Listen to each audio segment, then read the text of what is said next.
Before we start, I want to take a moment and speak directly, not as creator, not as a reviewer, but as someone who genuinely loves games. This video marks one full year since I started this YouTube channel. 1 year of uploads, experiments, mistakes, small wins, and recently 2 videos that did far better than I ever expected. And what mattered to me most wasn't the views, it was the comments, the discussions, the fact that people actually cared enough to think, disagree, and reflect. So instead of doing something flashy or algorithm driven, I wanted this video to be my 1 year anniversary gift to the channel and to everyone watching. This isn't a ranking. It's not nostalgia bait, and it's not about saying all good, new bad. It's about understanding why Metroidvania feels different now and why that feeling matters. So what is Metroidvania? Metroidvania is often explained through mechanics, backtracking, ability gates, interconnected maps, but mechanics alone don't explain why some games stay with us for decades, while others, even excellent modern titles, fade from memory faster.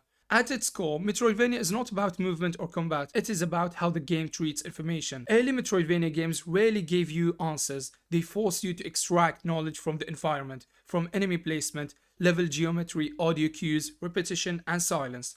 The world itself was the teacher. Modern Metroidvania games still value exploration, but they often deliver information instead of hiding it. Through maps, markers, reminders, visual language, and pacing, the game walks with the player rather than stepping back. That shift from discovery to delivery is subtle, but it changes how these games feel on a fundamental level. To understand it properly, we need to look at the best of both eras. So let's go back in time. Let's talk about Super Metroid. Super Metroid doesn't rush you, it doesn't explain itself, it doesn't ask for your attention, it waits for it. From the moment you land on Zebes, the game begins teaching through implication. A door color suggests progression, an enemy's position hints at movement, a suspicious wall invites curiosity without confirmation. What makes Super Metroid powerful isn't difficulty, it's confidence. The game is confident enough to let you be wrong, to wander aimlessly, to backtrack unnecessarily. And in doing so, it forces you to build a mental map of the world. When you finally unlock a new ability, the satisfaction doesn't come from power, it comes from memory. You remember a place, a gap, a wall. The game never marked it, you did. This is where the genre was born. If Super Metroid teaches through silence, Symphony of the Night teaches through temptation. Dracula's castle constantly suggests that there is more than what you see. A hallway that feels too long, a room that seems oddly empty, an enemy guarding nothing at all. The genius of Symphony of the Night is that it doesn't care if you miss things. You can finish the game without understanding it fully, and the game will not correct you. The inverted castle exists as a reward for curiosity, attention, and suspicion. It is not content padding, it is a test of awareness. Modern games are terrified of players missing content. Symphony of the Night respected players enough to let it happen. And that respect created mystery, something many modern games struggle to recreate.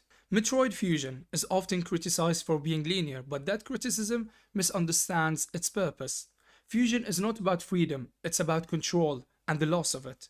By restricting movement and guiding progression, the game sharpens tension. The SAX works not just because it is strong, but because it represents mastery turned into threat. It moves like you, shoots like you, knows the rules just as well, maybe better. Fusion proves something essential about Metroidvania design.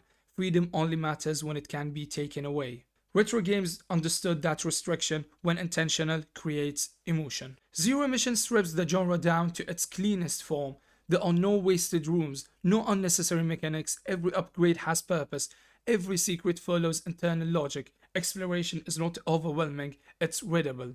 This game demonstrates that Metroidvania doesn't need to be massive to feel deep. What matters is clarity of design and trust that the player will notice patterns. Zero Mission doesn't overwhelm you with options, it sharpens your attention instead. Aria of Sorrow shifts Metroidvania inward. The soul system transforms enemies into abilities, turning exploration into expression. Progression becomes personal. Two players can traverse the same castle and emerge with completely different builds and experiences. This is retro Metroidvania at its most confident. Not only trusting the player to explore, but trusting them to define who they become. This idea of personal mastery would later evolve into modern systems-driven design. Now let's move on to modern Metroidvania when the game walks with you. Hollow Knight succeeds because it resists modern instincts. It doesn't overload the map, it doesn't explain its lore, it doesn't rush the player forward. Hollowness feels ancient because it refuses to speak clearly. Maps must be earned, benches are far apart, silence is allowed to exist. Hollow Knight proves that modern games can preserve retro philosophy, but only when they are brave enough to slow down and trust atmosphere over clarity. Ori and the Will of the Wisps. Ori doesn't want you to be lost, it wants you to flow. Movement is smooth, fast, expressive. Escape sequences are choreographed like music. The world gently pushes you forward at all times. Ori sacrifices confusion in favor of emotion, and that is intentional.